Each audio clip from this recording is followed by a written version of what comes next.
Hello, Fast and the Curious viewers and listeners. This is the Team Principal Greg James here. We have recorded an episode of the podcast and it's about to go into your ears and eyes. But we recorded it yesterday before we found out the really sad news about the great Eddie Jordan. Eddie was a titan of Formula One, a trailblazer, a rock star, and it will be strange listening to the episode because we don't talk about him, but we will of course talk about him in the China debrief in a few days' time. So for now, please enjoy this episode we recorded yesterday, previewing the China Grand Prix.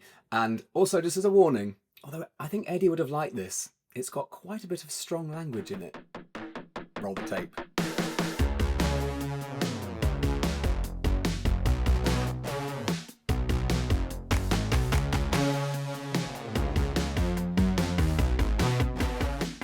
Hello and welcome back to the Fast and the Curious. My name is Greg James. That is Betty Glover over there. This is the show that takes you inside Formula One and the world around it. We speak to the drivers, we debrief the races, and we look ahead to what's coming up. And that's why we have gathered here today to preview the second Grand Prix of the season in China. Betty Glover is alongside me, our resident F1 geek, Christian Hugill. Is on an island retreat. I'm imagining that he's very much sort of in the White Lotus Hotel. That's what I think about Christian Hugill because he is camp, and I feel like he is camp and fabulous, and might get involved in some sort of murder. Oh, he is so White Lotus that it is unbelievable. It's funny, isn't it? Because Christian is the biggest Formula One fan that I've ever met. And we've met some big fans. Like, he is the person in my life who is completely obsessed the most by Formula One. And yet, after the first race, he's like, I need a holiday, love. I must go. I Yeah, can't I just can't cope with the stress. I need to have a lie down after that. It was so good. So we're here without our dear friend, but he, as Betty was saying, he will be appearing. We'll also be getting ready for the return of the F1 Academy with Chloe Chong, who is still only 17, but is returning to the grid this season. She's been answering your questions in the lead up to the season opener. Yeah, and she's very cool, isn't she, Chloe Chong? First though, Greg, can I just say something that we've actually, and this is quite mad. We've never been able to say this on the podcast before. Please, go on. Okay, so this is the first time that we've ever gone into a Grand Prix with Lando Norris leading the Drivers' Championship. That is crazy, isn't it? Very good point. Because me and you last season got so carried away by the sort of idea of him catching Max Verstappen and winning the drivers, and I know, and he never did it because he never actually topped the championship. But I think he looks quite good there at the top. Well, we have said for a while now that he does, like, winning becomes a habit, and you get used to winning, and you get that winning feeling. And when you often in sport, one brings two is the famous cliche. Like, you get into those sorts of rhythms and things. And at the start of the season, he did feel and sounded very confident with what he was about to do, and he's confident in the car, as we've talked about, that the McLaren is clearly the quickest car. Not by far, but it is the quickest car. And I think it is. and by it and far. it's a really interesting one, isn't it? Because Miami last season was obviously Lando's, famously, his first ever win in Formula One. Such a big moment for him. Huge moment for the sport. Huge moment for British Formula One fans. Do you remember what he was like? Because I remember vividly how giddy he was. Yeah, he couldn't believe it. Oh my God, I did it. I managed to do the thing that everyone thought I would never be able to do. And things move quickly in all sport, but particularly Formula One, the cars move quickly as well, obviously. But things move quickly. And look where he is now. His mindset seems to be very different. Yeah. And we saw that in Abu Dhabi at the end of last season, where he wore it quite lightly. The stress, he wears it much more calmly now. And look at that. He just put in a great performance last Sunday. The thing that I've been thinking about is we don't really know how quick this McLaren car is. I think Shanghai is actually more exciting than Australia, because with Australia we had the rain and the conditions were mad, so it was really dramatic. So it's where the Lando can perform in those conditions. I think that's going to be fascinating. Well, also, I guess they're one race in the season, and everyone's getting back into the habit. Everyone's used to the travel and used to the boring stuff of unloading and, like, getting ready and settled and chatting to the drivers and getting the radio sorted and, like, all of those things that you're on the first day of term, whatever job you do, yes, you're well drilled. Yes, you've been practicing it, but there's nothing quite like doing a race. There's nothing quite like match day, is there? You just you have to get all your stuff together. So they'll be a little bit more into the rhythm of the circus and going like, well, this is our lives for the next 23 races. Oh So God. there's lots of excitement around this Grand Prix as well. What's going to happen to Max? How is Mm. the Williams going to perform as well, because we saw Alex Albon getting into the top 5 for the first time in ages. So there's all those sorts of things. Does that mean anything? We don't know. I guess we need a few races to check trends and stuff, don't we? But there's a lot that can happen. And that's why this season is particularly exciting, because we are 23 races away from the end. And my God, do things change in this sport over the course of just a few races. Oh, I know. But anyway, off the back of that Australian win, Greg, there are some pretty incredible stats that I feel like we need to highlight, okay? Please, would you like to give us some stat bombs? Some stat bombs. So that was Lando's fifth Formula One win, his first back-to-back Grand Prix victory after obviously he won Abu Dhabi. Abu Dhabi? Abu Dhabi do. Yeah, that's sort of I guess that does work. It feels a little bit of a cheat, doesn't it? The back to back, because it was the last Yes. season. But it is, I guess technically it is a But he's back had to a back. long time to think about that Abu Dhabi win, hasn't That's he? true. That's true. Yes, and this is the biggest one that I think will really get you going. He's the first person to lead the championship who isn't Max Verstappen since May 2022. Sorry, can we just take a moment to appreciate that? Yeah, yeah, Oh yeah, my yeah. God. Yeah. No, it's as we keep saying, it's a good start. That race on Sunday lived up to all the expectation. It gave us all the things we hoped it would give us and more. By the way, I've seen, yes, my algorithm is very Oscar Piastri weighted, but Yeah, I have same. seen that video of him reversing on the grass So more fast. times than I've seen my own wife this week. Can I tell you another thing that I've seen a lot of today What? is the Ferrari jizz hat. Sorry? Have you not seen the God, Ferrari? your algorithm's on like something else, isn't it? No, no, no. This is the only thing I'm seeing from F1 fans today, and Christian will be proud of me because I'm plugged in to the F1 zeitgeist. Is they've released some new merch, and have a look at it now. Search Google now. Right, Search okay. for new Ferrari merch. There's a hat that looks like it's covered in jizz, and accompanying shorts that look like they've just. Well, it looks like someone. Let me just say this. Mm. Looks like someone's very excited over the new livery. Put it that way, Oh God. right? It's either genius or someone's made a horrible error, or they've posted the wrong one. $40? You could also just buy a normal one and do the rest of it yourself. But Oh, Greg. no, no, with paint, with paint, with To encourage paint, it. with paint, with paint. Who looked at that and went, do you know what? This is a great design. Let's Well, do who this. signed it off? Who it off? Really? I mean, that's extraordinary, isn't it? Did you say it was a t-shirt as well? There's a pair of shorts which just looks like they've just come out of a teenage boy's bedroom, Oh God. right? And I know Formula One fans are anoraks and get excited over merch, but that's taking it a bit too far. I want to know if anyone's going to buy that. That's awful. Well, I might buy one for Christian. Oh, I should we might do just it? buy because it's genius because they are going to fly. These are going to they are going to be a bestseller. But anyway, long way to go. 23 races left, as we said. Anything can happen. But Lando is leading the championship. Oscar looked great. Lots of other drivers in the mix, looking ambitious. Lots of teams obviously wanting to exploit the fact that Red Bull aren't as quick as they were at the start of last season, and they want to get in the Mm. mix. So look, Christian can't stop us, Betty. Let's get on the hype train. Lando's going to do it, huh? Do you know what? I don't even think Christian would stop us. I think he's driving that bloody hype train. And I've just been looking at this Ferrari hat, and I Oh think we yeah, definitely need to buy it for him just to I know. spruce up his outfits. I could go round to his house with a paintbrush and do a sort of Jackson Pollock and like just flick all the white paint on all of his merch, so it's all sort of Oh, up to yes, date let's do 2025 brand.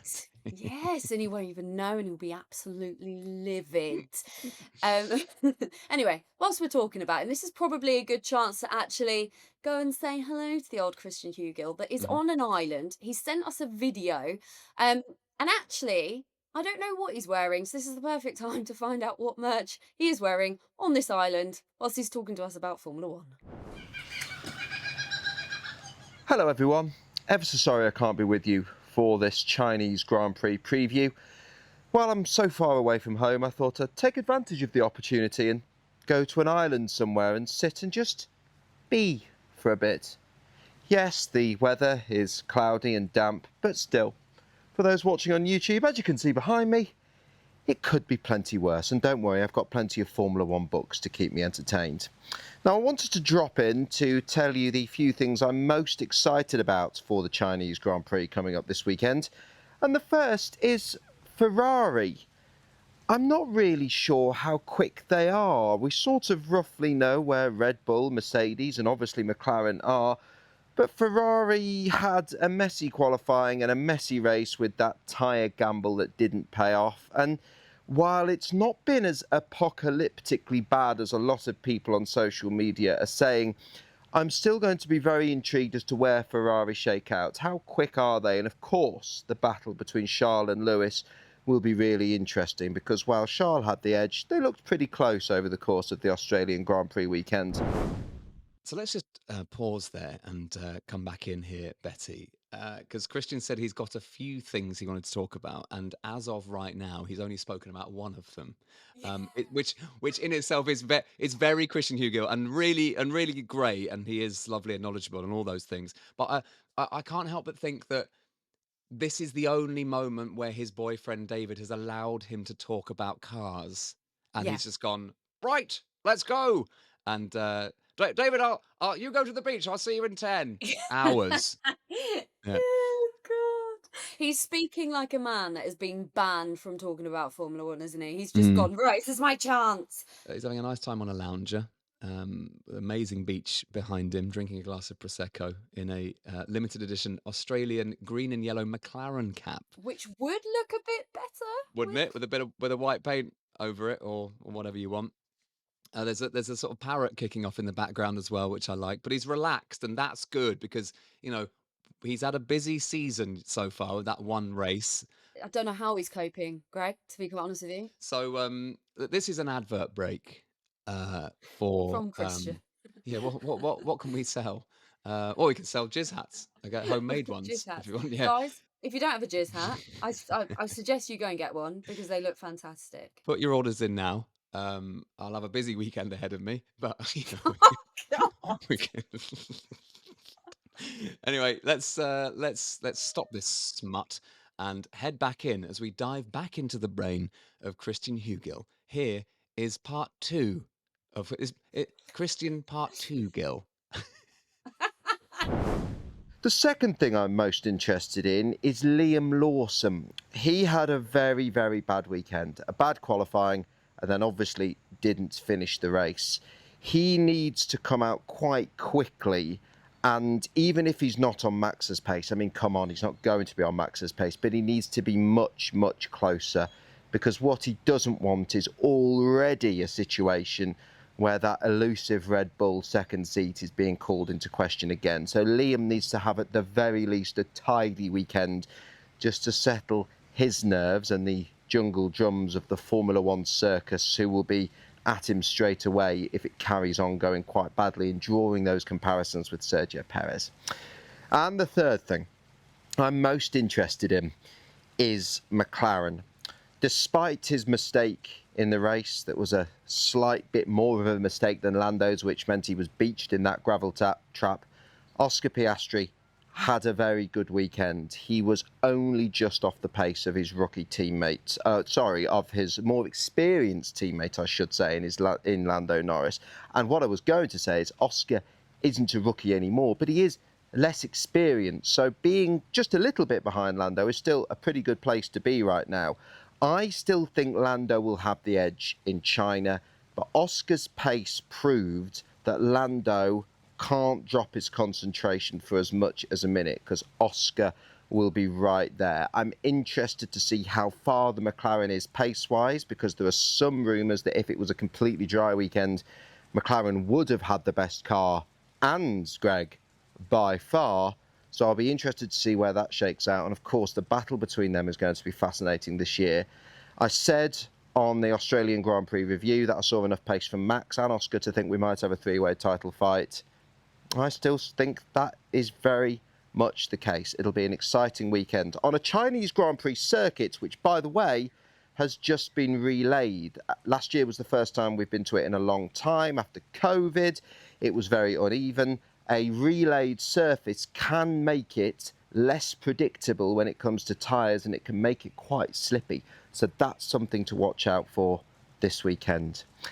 Anyway, I'm going to enjoy this Prosecco in this heat, but, relative cloud. I will be back for the Chinese Grand Prix review on Sunday.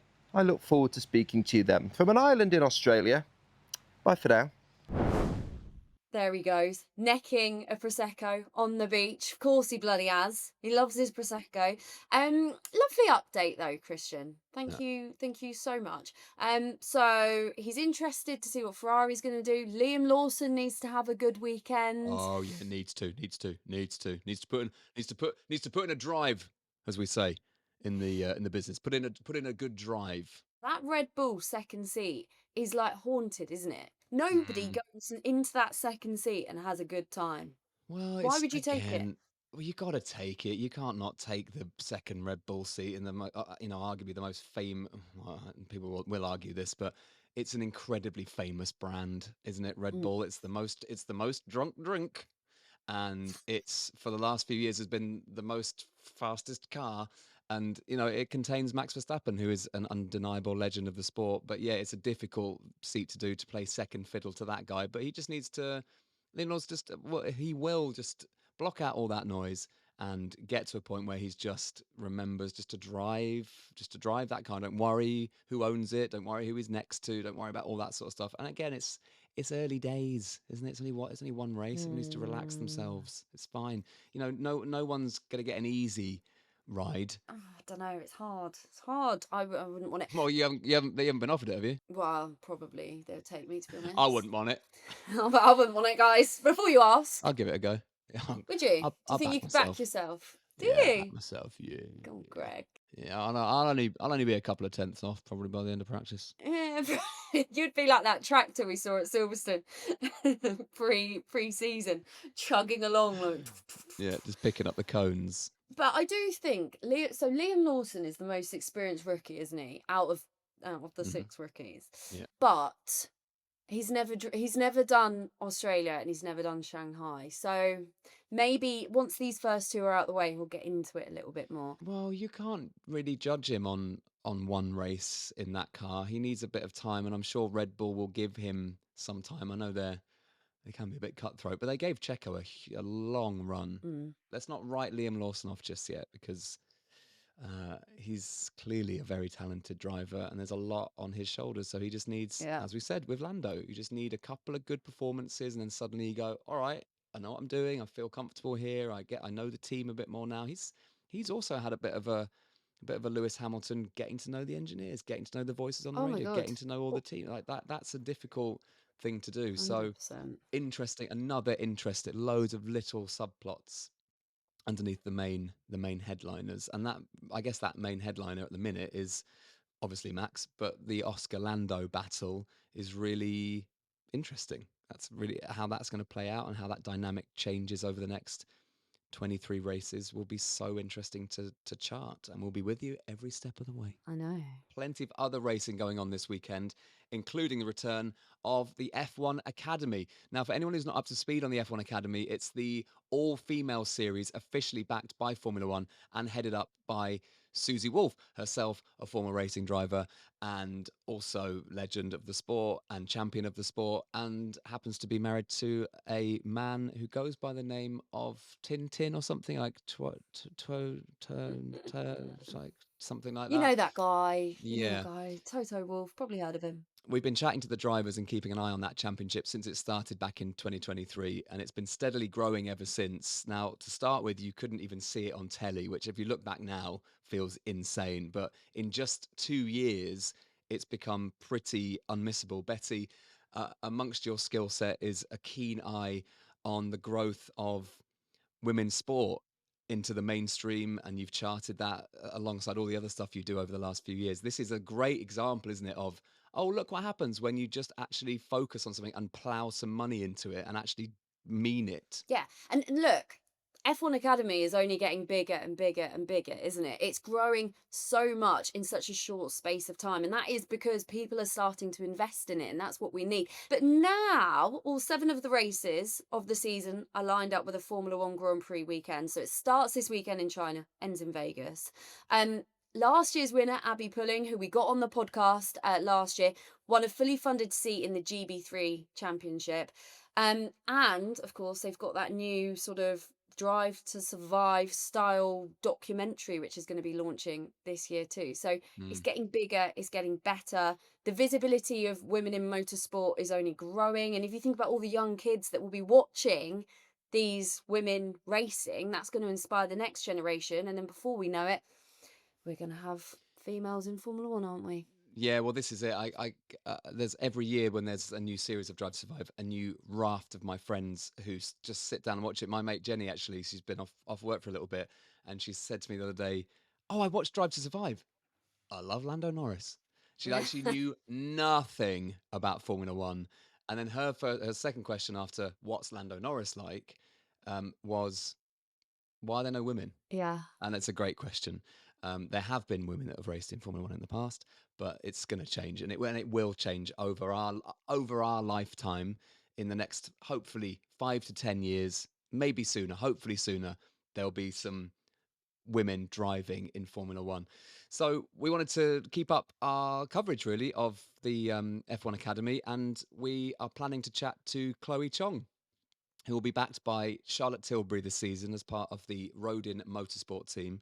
But because she's getting ready for that first race this weekend in China, the time differences to speak to her live haven't quite worked out. But that's okay, isn't it? She really wanted to be part of our F1 Academy preview. So we asked her to answer some questions that our listeners had sent in. And thank you to the listeners of The Fast and the Curious. You have not let us down. So should we, before we get into those questions, Betty, do you want to give us a little bit more about Chloe? Yeah, so we're going to chat to her properly sort of later in the year, but you'll find out a lot about her in this little snippet anyway. So she's a British driver. She's only 17 years old, which is crazy because you watch her and you listen to her speak and you think, wow, like she's so mature. She's already in her second stint in F1 Academy. She was part of the series in 2023 after she had already been part of the Ferrari Driver Academy program back in 2021. And she's basically been driving her whole entire life, and she's obviously so good at it as well. She was competing in British F4 last year, got some pretty good results under her belt, and impressed F1 Academy boss Susie Wolf so much that she's been invited back to the grid, which is amazing. And she's going to be representing Charlotte Tilbury on the grid, which, by the way, is incredible in itself. Yeah, That a it's good, brand that, like isn't it? Charlotte Tilbury is backing this, because that's what we need. And have you seen the car, Greg? Yes, and I like it purely because it's fun. Yeah. And that's sometimes what's missing from this sport, and I think that's what Drive to Survive actually does bring to the forefront, is that it's fun, and the drivers can be fun and have fun, and yes, it's serious and mechanical and very technical, but also it's fast cars, isn't it? So Yeah. you might as well be sponsored by a fun brand that's slightly out of the, oh great, it's not petrol or computers or some tech. It's actually makeup and beauty. That's a great thing. That's the thing, because I think quite often young girls and women feel like they've got to be like a man to be involved in sport like this, whereas actually they've gone, no, you can still be feminine if you want to be, and you can be represented by a brand like Charlotte Tilbury and drive a car very, very, very fast. That's so important to be able to show people that, like, you can be a girl, a Yeah, of woman, you can course. be feminine, and you can still do a mentally fast, dangerous sport like this. I just think that's brilliant. That's what we Yeah. need, isn't it? But of course, like every human being on the earth is many things, and just because you like Formula One doesn't mean you automatically love tires. It means that you can like whatever bit of the thing you want. And it's great. Anything that broadens this sport out can only be a good thing, and welcoming more people in will mean that it will survive longer and become more interesting, and we'll get bigger stars, and it'll be more entertaining. So Chloe is clearly super talented and is getting the attention of all the right people. She'll want to carry on impressing as she returns to the F1 Academy in China this weekend. So let's hear what she made of some of our listener questions. Hi Betty and hi Greg. So sorry I couldn't catch up on the podcast live, but I'm here in Shanghai getting ready for the first race weekend of the year in F1 Academy. Super excited to see what comes of it. But first, I have a few questions from the viewers and I'm very happy to answer them all. First question is about how I got started. Lots of people like Amelia, John and Catherine all asked a similar question about how I got into karting. My passion started in motorsport, honestly, through Formula One and watching on the TV and watching those races with my dad. Yeah, I just have so many fond memories of seeing it on the TV, hearing the roaring noise of the engine, and yeah, that just pushed me to get started. So got karting when I was 6 years old and I've never really looked back since. Nina says, I think you're brilliant and wanted to ask what was the moment you truly fell in love with the sport. It's honestly that first day in the go-kart or first session even. I probably wasn't the quickest driver on track, but for sure the thrill and adrenaline and getting to overtake some other drivers made me feel super comfortable and just super passionate, even if I wasn't passionate enough through watching Formula One. And from that moment on, I kind of knew that's what I wanted to pursue as a sport. Hi Chloe, it's Maddie here. Love what you're doing in motorsports. As a woman in sport, who did you look up to growing up? As a woman in sport, I think in motorsports there wasn't many people that you could really look up to in Formula One. So I'd have to say my number one, racing idol is Lewis Hamilton. I think he's incredible, and he's always the guy that I watched on TV and always cheered on.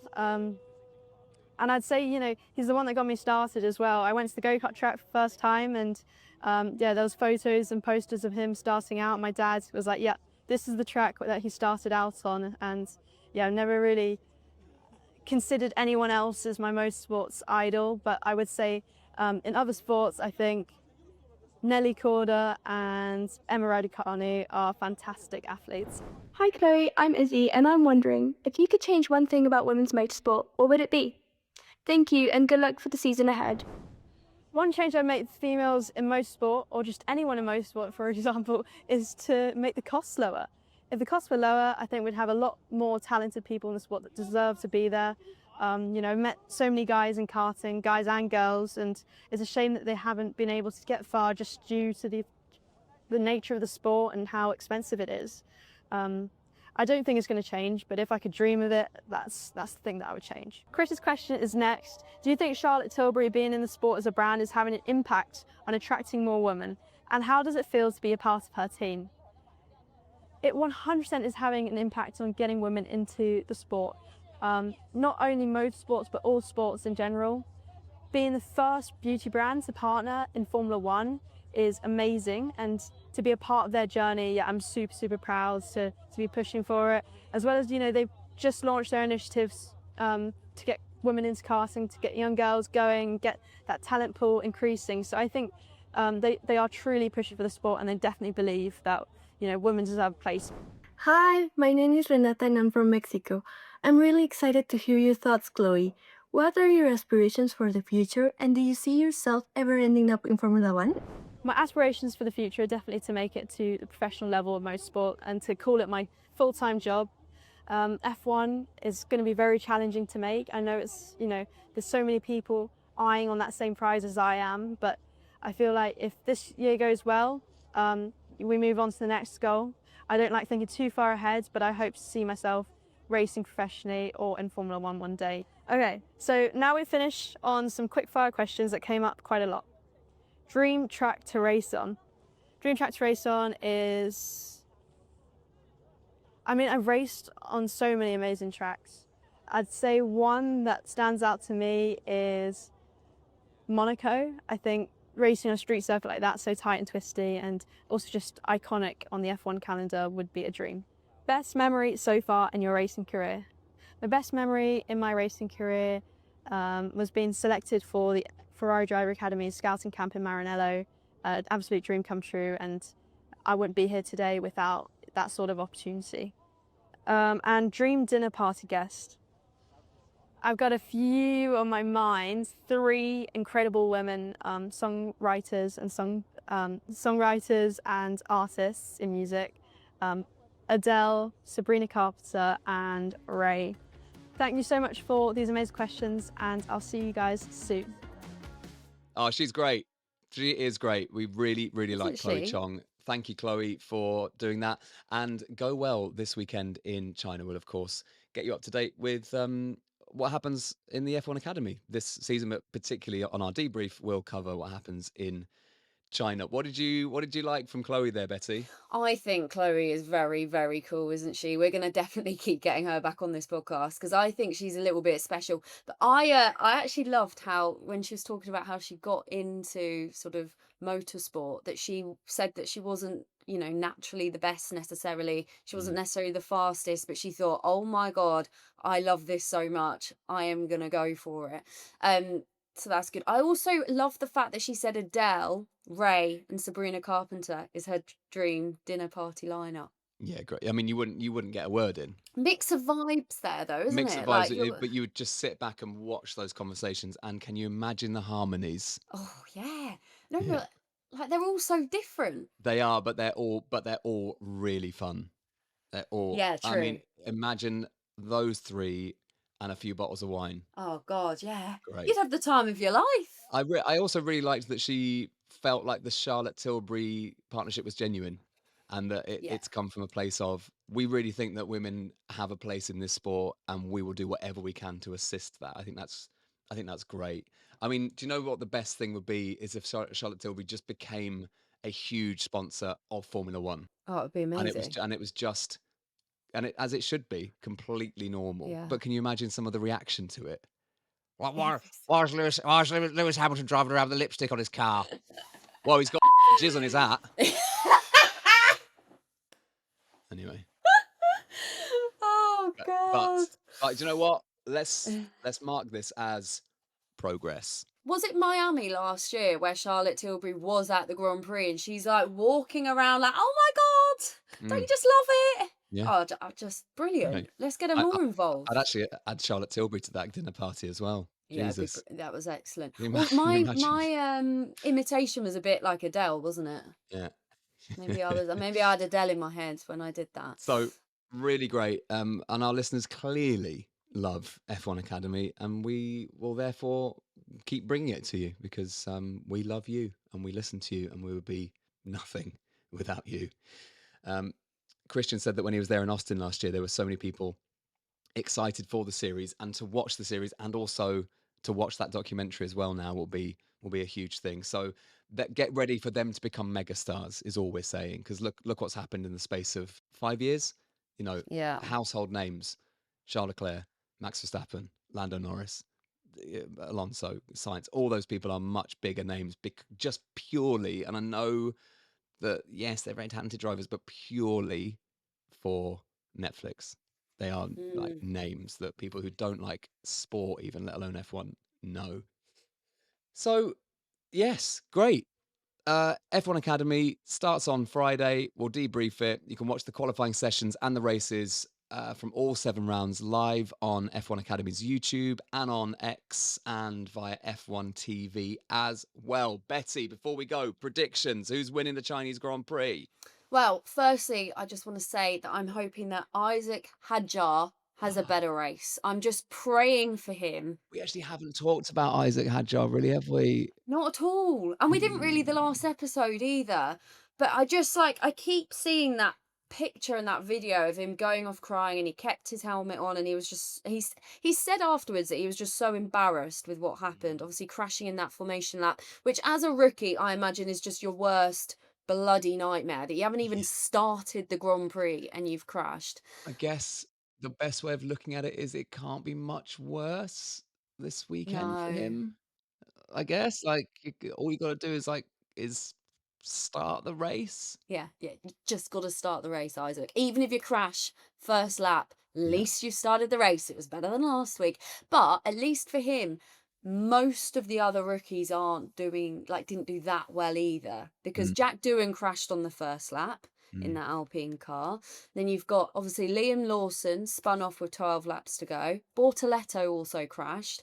Behrman completed the Grand Prix, but he didn't really have a great weekend anyway. And I'm pretty sure his last. Obviously, Kimi Antonelli smashed it out the bloody park. Yeah. But Oh, so we might. This is a big might. We might be hearing from Kimi Antonelli between China and Japan.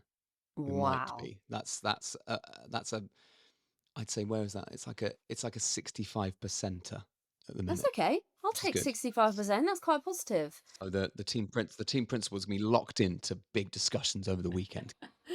I reckon if Kimi Antonelli does well in China, we'll get him because they'll be like, Yeah. he's on a roll, he's doing well, positive vibes. I'm gonna go and get him personally. It's quite a mafioso name. Not saying he's in the mafia. Not saying that. Just saying it's. Yeah, don't say that, Yeah. Greg. I've been speaking to my boy Antonelli, and Who he's are you telling me pretending that to be? it's the Godfather. Oh, right. Sorry, didn't understand. Jesus. Let me tell you this. I've been wanting to get some time with my boy Antonelli for a while, and if you can't sort it out, there's gonna be trouble. Okay? Just remember that, Bradley Lord at Mercedes. If you don't give me Antonelli, something might happen to you or your family, huh? Yeah. Well, that might But I just want to do say that it. wasn't an actual threat to Bradley Lord from Mercedes. God, But they're there never going to might give be us a little anyone. might be a little surprise for you in the front garden when you get home next time, Bradley, huh? Is it a jizz hat? Lying in the front garden. I'm gonna personally see to it that there's a jizz hat with your name on it. All right, Oh, God. I'm delirious. Who's winning the Grand Prix? Go. Oscar, Right, okay. Lando, No, just George winning. Russell. Just winning. Just winning. Just winning. You done your top three. So Oscar, Lando, George Russell. Yeah. My top three. Carlos Sainz is winning. We're If we don't. saying we're going for Oscar 2, Lando 3, and Christian Hugill has said Lando 1, Oscar 2, Max 3. There you go. I mean, any of us could be right, really, couldn't we? Thanks for listening. Remember to subscribe wherever you get your podcasts from. We're also on YouTube in glorious Technicolor. So you also would have seen my Brando as well as heard it. Yeah, guys, do you know what? I would just stick to listening to the podcast this week, to be honest, so you don't have to see that face. Let me tell you something, Glover. If you don't smarten up your act, you might find yourself in possession of some jizz shorts. On that note, we're going to be back on Sunday, everybody. All right. Take the microphone away from me. I need to go to bed. We're going to be back on Sunday for a full debrief, and it is later than last weekend, which is absolutely amazing. We're also going to be giving away our Miami Grand Prix tickets. No jizz hats involved, just Miami Grand Prix tickets. You'll be pleased to know. Our finalists have actually been confirmed. So they're going to be swatting up on everything and getting ready to go head to head on Beat the Christian. We have had so many entries as well. So thank you so much for everyone that entered. A lot of you were very, very, very wrong, by the way. Yeah. But we're going to be giving away 2 tickets. So we'll be back with another episode of this podcast that you can't refuse. The podcast you can't Oh, refuse. Jesus Christ, Next Greg, time stop. on the feeds. Good night. God bless.